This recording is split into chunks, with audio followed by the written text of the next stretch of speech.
Hey guys, and welcome back to this channel. In this video, I'll be showing you guys how you can move your Sims into another house. So you're going to just like manage worlds. I'm just going to go there. I don't need to save, but if you want to, just save it first. Select the household, like the person you want to move. I'm just going to select this one and then select more and then select manage household, and then you're going to select move household into a lot or move into other households. So I'm just going to move into other household.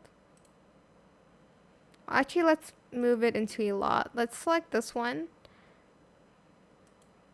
And then you're going to select confirm, and then you're going to select either move in with the person or evict. I'm just going to select move in. Press yes. Press yes, and that is it. I hope this tutorial is helpful for you guys. Don't forget to like, comment, share, and also subscribe to this channel if you haven't done that already. If you have any more questions about this video, just leave it in the comment section down below. I will try my best to answer them all for you guys.